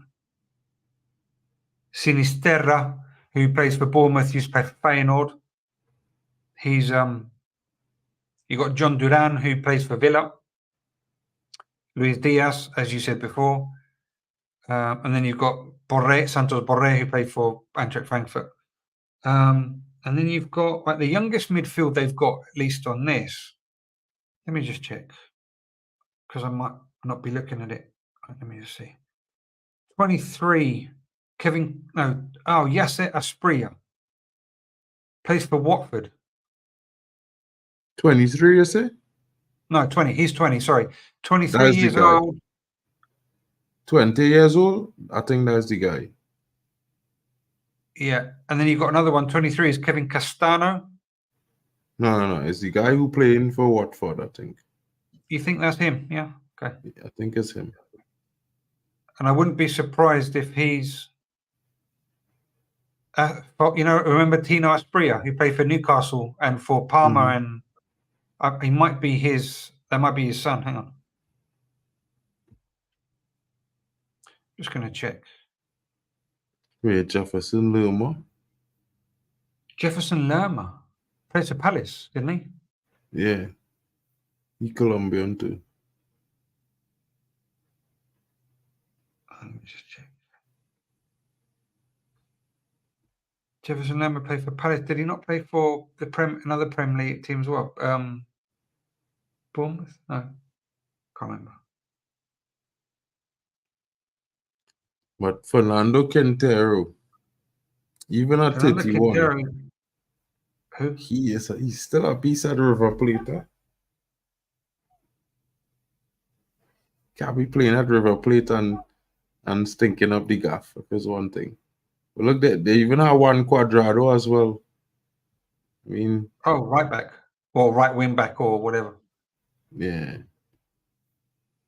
But this might be his last Copa, as well as James Rodriguez. Don't doubt James, James was a talent, He just went to the wrong club. His mistake was he should have come to Man United. He refused Man United and went elsewhere, and that's his biggest problem.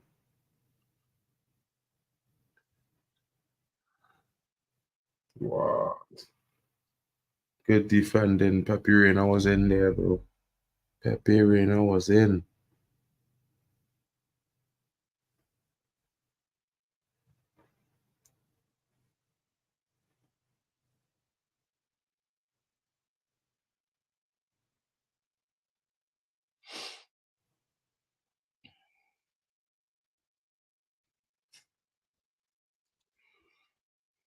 I didn't realize the Colombian team. Hang on, the rest of them, because I was looking for that guy.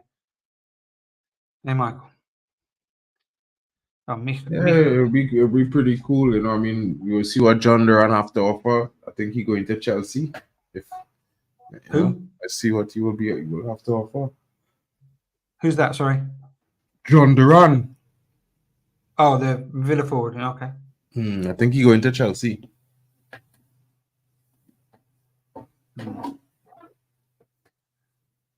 So you've got Yerry Mina, and that's about the famous defender you get. Right. So you've got the Aspria guy in midfield. Jefferson Lerma. Yeah, Palace. Yeah, he's here. Juan Quintero. Jesus, yeah. He's an attacking midfielder, or he was an attacking midfielder, I think. Mm. And I think he's then, playing more DM now. Deep playing midfield. well, yeah, he's probably lost his pace. And that's it. I can't. Oh, James Rodriguez. Oh, here is it. Oh, here he is. Yeah, for Sao Paulo. Yeah. Yeah, don't sleep on James, bro. If there's one thing James is do is show up for Colombia. No Falcao though. Falcao's like 85 years old. Yeah.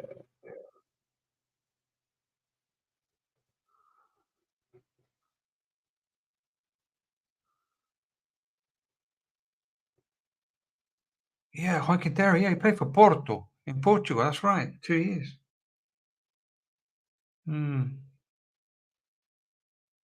Colombian team is an interesting team. These South American teams will shock your birth, and plenty players from these South American teams playing in Germany and in Belgium and things. Yeah. Davinson Sanchez. Jeez, I didn't realize he was in it. Yeah. My God. Sinestera and all. Yeah, Sinistera from used to be Feyenoord. I don't know where he's now. Yeah, it's at Bournemouth. Yeah. Yeah. But what were you saying? You were saying, was it Cuadrado? No, the youngster talking about, you call him out just now. No, yeah, I know, yeah. But you said Juan Cuadrado could be his last Copa, but I don't see him in the team. Oh, I don't know. I pull up a list just now. They're the Colombian national team, but okay. Type in Copa, but maybe the list I was seeing was just mostly national team players. Yeah. I don't think he's in it this year. This youth man Terceros should have started, bro. Bolivia. Should have started Terceros.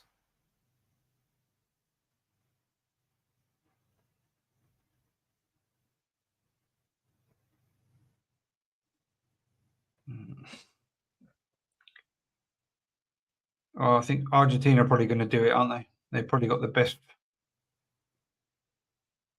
I think it's either Uruguay or Brazil this Copa, bro.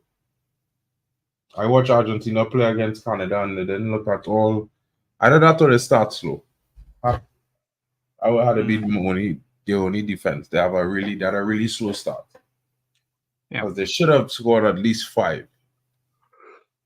Against Canada. 2-0. And Canada had the majority. When I say the biggest chances in the game was all Canada. Who did that come through? Through Jonathan David? Through who did that? The other striker on the far side. What's his name? Larine.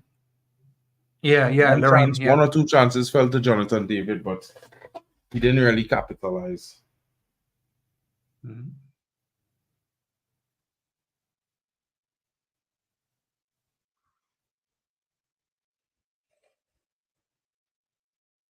I think I'm not too sure about Brazil this year. I think Uruguay under Bielsa could have a good shot. Yeah.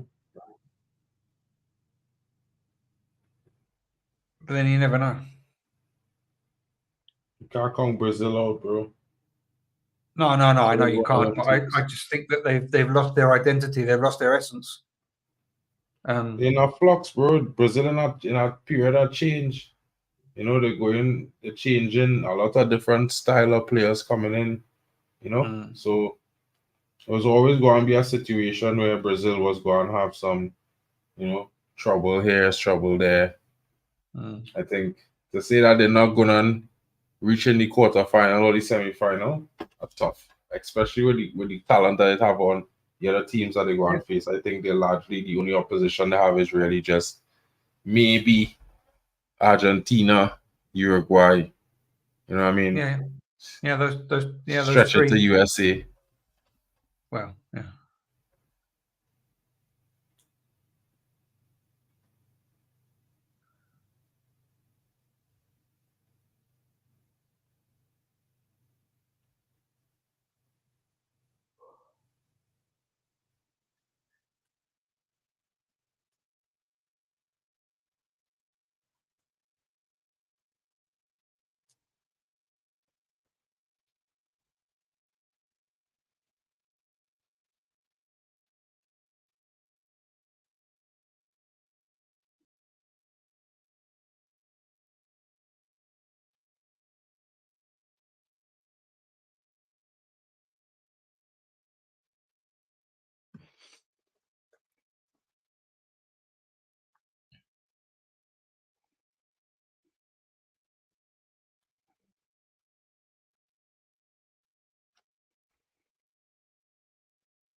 You know, with the changes the Bolivian coach make, Bolivia seem to be more compact and a little bit more, you know, composed in the possession and, you know, defensively and attacking wise right now. Well, I almost it feel seems like to the be coach should have working. started. Yeah. I almost feel like he should have started the players that he brought on this. Well, I mean, hindsight is is great, but it's obviously working because the US are combining. They're not combining badly. They get into the final third with relative ease, but Jesus, this Turner is making very bad passing decisions from goal. I expected much more of it. Yeah, Bolivia seem to be containing more or less, in a satisfactory way, which is not allowing the US to score more goals. I mean, I don't know whether Bolivia are going to progress to any other stage or not, based on what we've seen today. But they've got work rate. I mean, it's not this, they haven't down tools and given up. But Yeah, they need to do better. Yeah, oh yeah, of course. Definitely need to do better.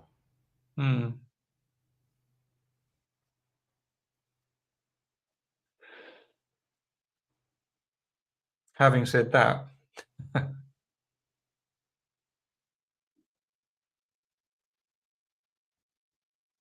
corner for the US.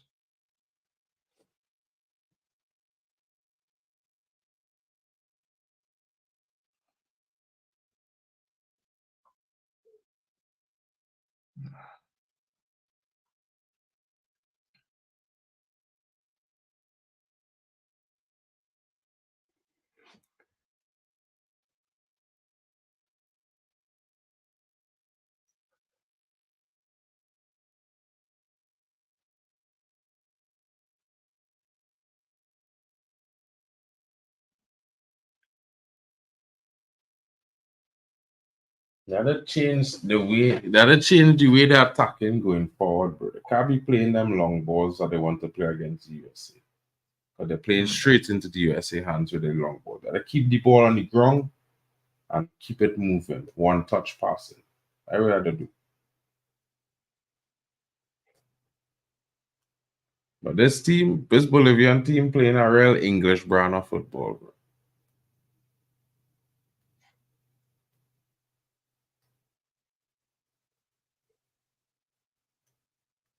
Here's a chance.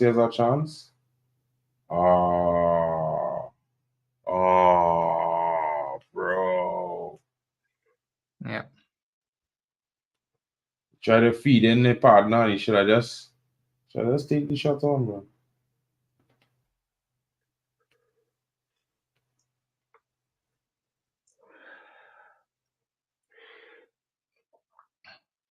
The Bolivian keeper is I don't know whether he's doing enough to earn a new contract at his club, but he's definitely keeping the US out.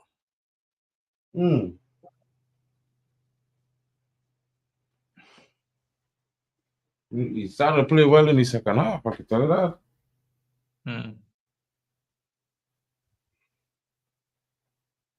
Even his passing, decision making, and all became better in the second half.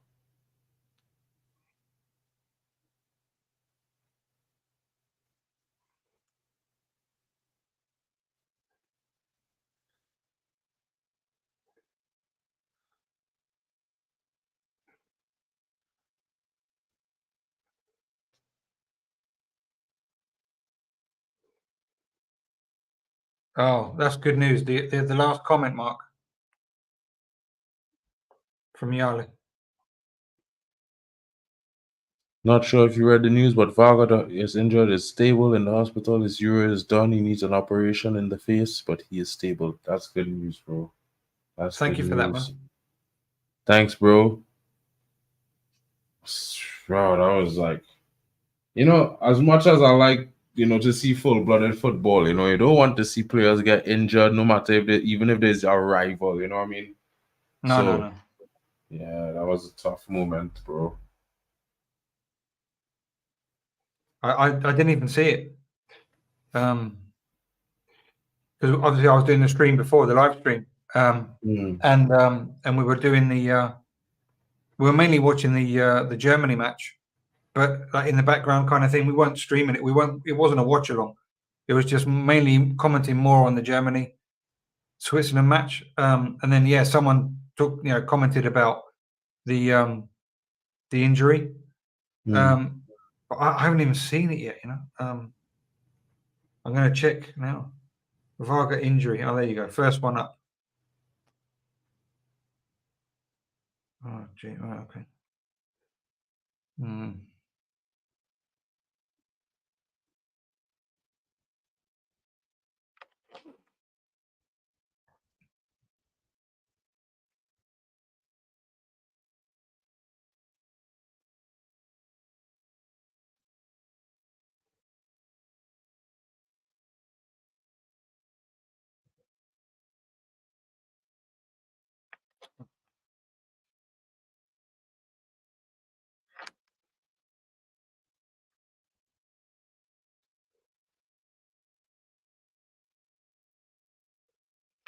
Still haven't seen it. Well, they definitely will see some news about it tomorrow. Yeah, definitely. I'm just seeing images. I'm on YouTube. I'm just seeing images, really. The way that they're like covering with blankets, and a bit like what they did with Ericsson whenever he collapsed. They're like covering off the scenes. I'll see it at some point, I suppose. Yeah. But as long as he's stable. And thank you once again, Yali, for that information. That's comforting, at least, to see that he's okay. 100%.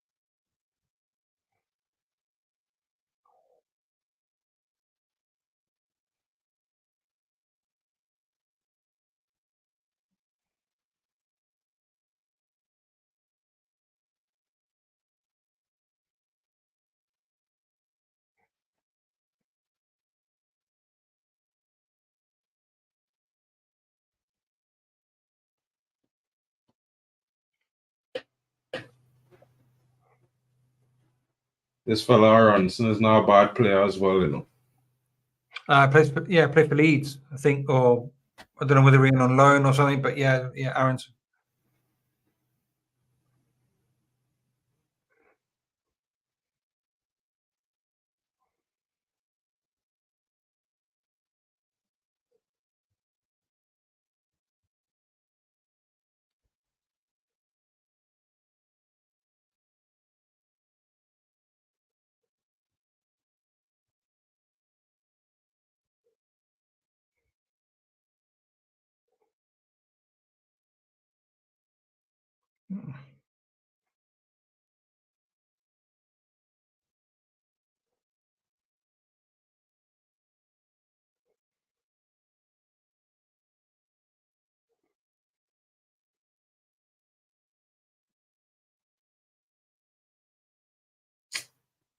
You know, they're not playing too bad, you know. Just watching the Bolivian team now. You know, they're starting to create some nice attacks, something. It's just they just overhit him.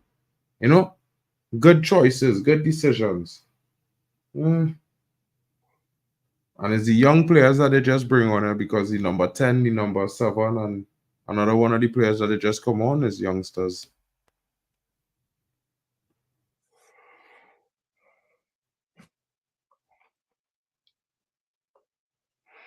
Right, the heat map shows temperatures that can be found in the Sahara. And the Sahara, Papi needs to drink extra water. Bro, I'm gonna tell you something about that, right? If you think it hot in America, check the heat map in Trinidad, bro. Trinidad is always 5 to 10 degrees hotter than the USA, bro. And the humidity, Wow. imagine it's be like on average 30 degrees, 29, 30 degrees, and the humidity is like 55, 45, Wow. 55 degrees humidity, bro. By lunchtime, you walk in the streets and the road looking like waves, and there's an everyday thing. But we only have 2 seasons. It's either raining or dry and hot. So it's not too bad. 28 degrees now. Yeah. And look at the time. It's about 7 p.m., 8 p.m. in the night, and it's 28 degrees. Humidity. Check it out, man. 83%. 83%. I'll tell it, bro, listen to my broski. In Trinidad, you're driving in your car. If you don't have AC, bro, it's a long day. You know what I mean? Long Most day. houses have air conditioning, bro. Like, is that serious scene, bro? Serious.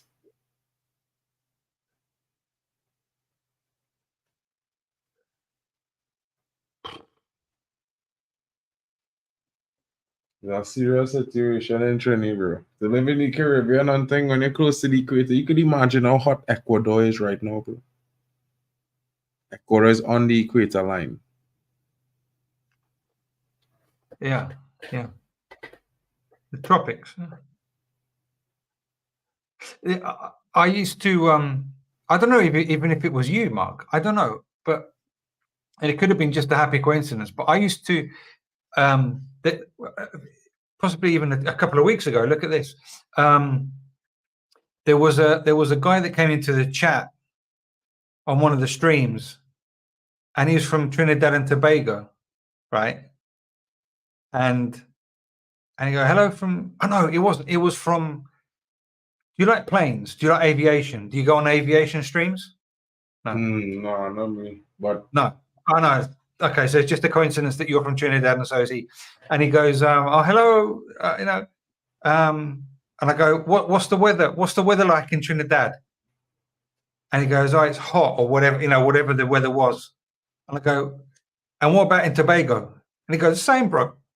And I go, no, I'm only pulling your leg, man. I know it's the same damn place. I always used to joke about the name.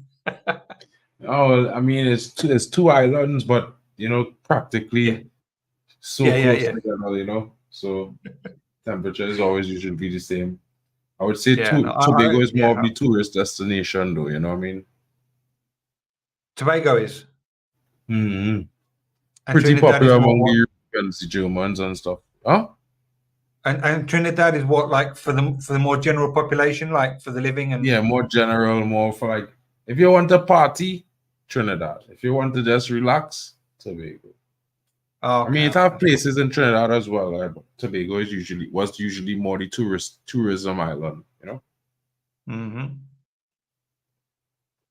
Yeah, I remember now because I watch aviation. I love aviation, and there's a channel that I watch that is that goes to San Francisco and Los Angeles. The guy just goes to mainly those 2 airports, and yeah, I remember now. I remember it wasn't football; it was the planes. And I always pull his leg. Hello from Trinidad and Tobago. The guy, one of the people like me, like I just enter and I just comment. Like hello. I mean, everybody knows where I'm. Hello. It's just just joking with the people, because there's no point in being always, grumpy in life. 100%, bro. But if it's one thing I could tell you about Trini is banter, they will banter whole day with you, bro. So don't even think you offend them. He will banter whole day. Whole day.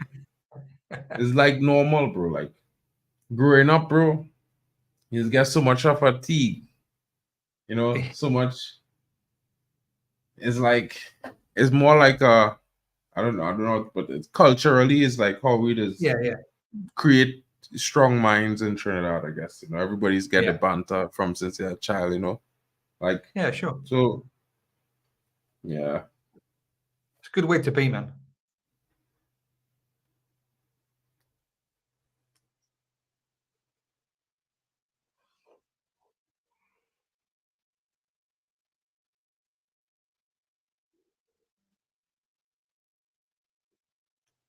Lucky not to get a red card there, brother. When should I fella like send you for beers? A whole case. He went for a whole case of beers. Whole case of 24s. Yeah, 24 pack. Quick turnover.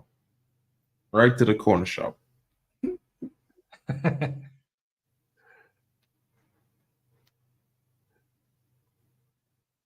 Well, that's the one thing I like about being from Trinidad. That when I went to England, everything was almost the same. You know, the shops open the same time, they close the same time, the same schedule. Everything is the same.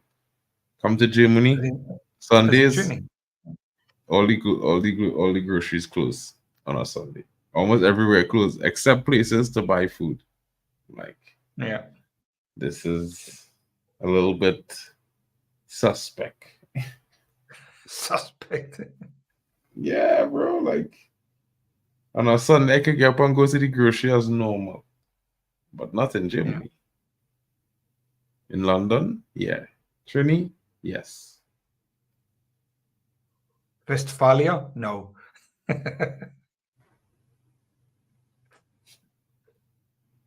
I was there in '93. I like. Yeah, I told you before on another day. I told you 1993. I was in Germany, and I liked it. It was okay. You know, I mean, I was 14. It was okay, but you know, it was a good trip, and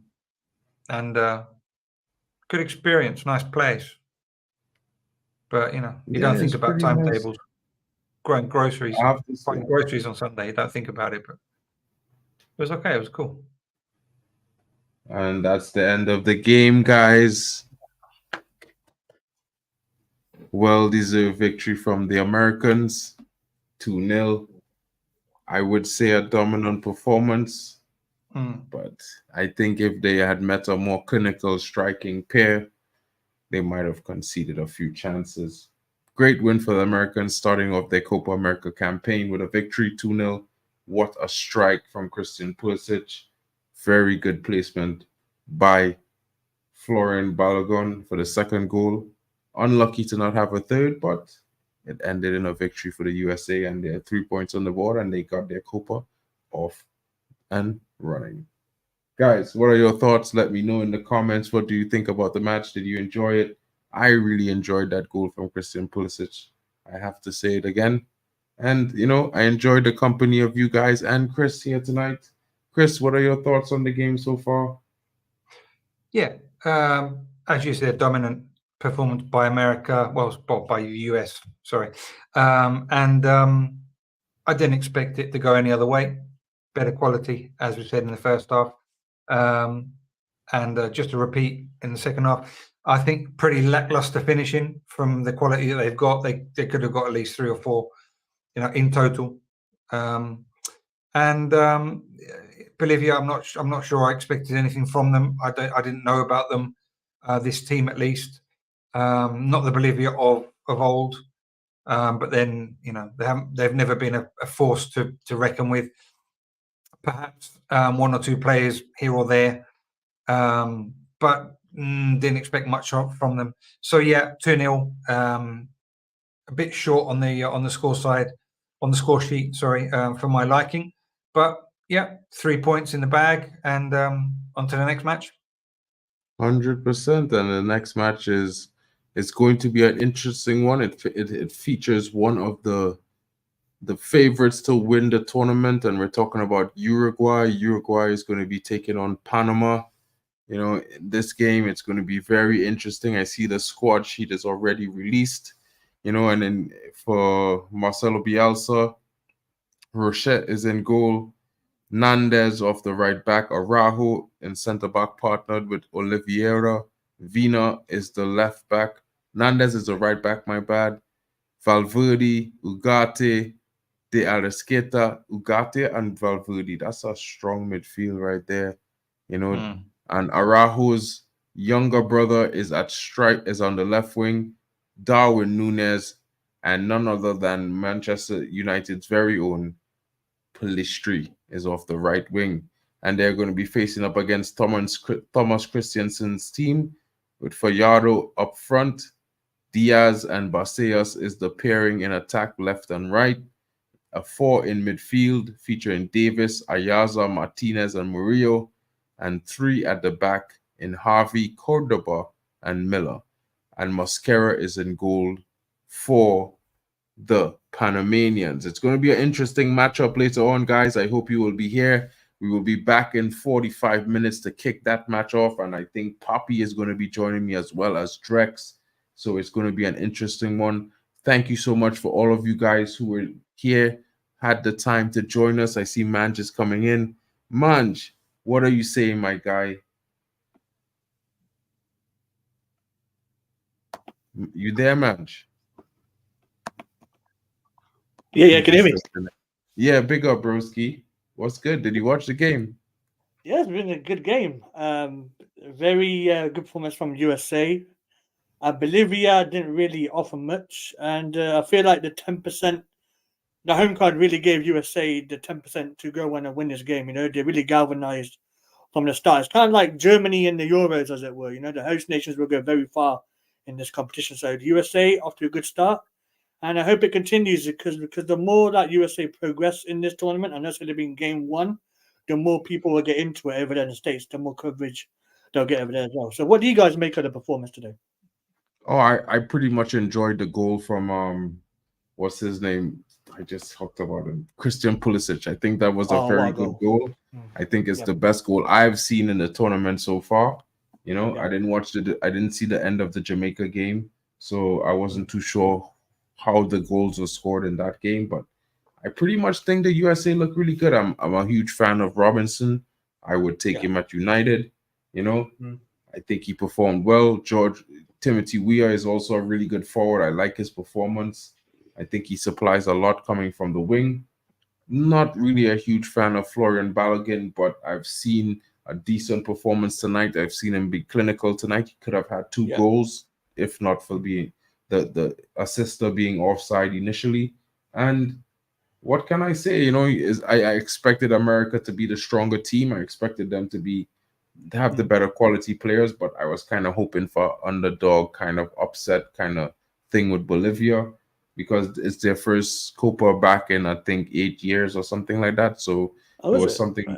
Yeah, I was just thinking that it would be nice for them to start off with a draw or something, get some points from the host nation, but it wasn't to be, and America stormed to a victory. You know what I mean? I think that second goal took the wind out of the sails of their sails, but the only positive I could say for them is that when they brought on the youngsters who came on in the second half, the number 10, the number 7, and I think the other guy was wearing 11, I think they looked a little bit more threatening going forward. They were creating a lot of chances around the box, and hopefully they do better as the tournament progresses. It's left to be seen. Yeah. But guys, thank you for coming in. Thank you guys for joining us so much. It's a pleasure to have you guys here. We'll be back in 45 minutes for the other stream. I think that's the bigger game of the tournament so far. It's going to be featuring Uruguay against Panama, and our very own Pellistri is going to be playing. So, and Valverde as well, Ugarte as well in the midfield. So it's going to be an interesting one. Darwin Núñez is up front. So let's come back in 45 minutes. And we will take in that contest and see how it goes. Big up to you, GB. Respect to you. I know you're asleep already. Hope you have a good night, bro. Big up to you, Imran Khan. Of course, man, you know you're here on the panel right now. So, but big up Big to you up. for coming in late. It's good No night problem. to you, Lou in France. We'll see you back in an hour. I know you're going to be here for the Uruguay game. And Kings of Football, thanks for all the input, bro. It was so much, you know, good having you come in. If you ever have the opportunity and you would like to come in on the channel and give your say, you don't have to turn the camera on. You could come through, bro. I always drop the links in the comments. It would be nice to hear your opinions on some of the games. You seem like you know a lot about football as well. Big up to you, Paul G. It's the first time I'm seeing you here. Hope to see you again soon. Berber, what's good? What's good? And the MVP of the Man United space. Guys, thank you for joining us. This has been our presentation. Big up to you, Michael Zachariah, as well. And of course, Statman Yali Malmin. And, you know, we will be back in 45 minutes. There's going to be round 2, and the Copa 2024 is being brought to you by us, guys, at, you know, Football Power Hour. You can also see it streamed live on my channel, markN MUFC Fan, as well as D-Hub TV. And at some point, maybe even Metal Football TV as well, and Manja's channel. But the People's Champ, you know, he has a different profile going on right now. You know, he's doing the wrestling thing. Are you still doing the wrestling thing, right, Manj? Yeah, still ongoing. Hopefully, there's a YouTube channel launching soon. Exactly. So, guys, stay tuned. There's going to be lots to come. You know, we're covering all the football, all you can eat and sleep of it. The Euros will be back tomorrow, and we have one more game of the Copa for today. So we'll see you back in 45 minutes. Hope you have a good night until then. And, you know, what will you say? It's a Football Power Hour, guys. Let's go. Football Power Hour.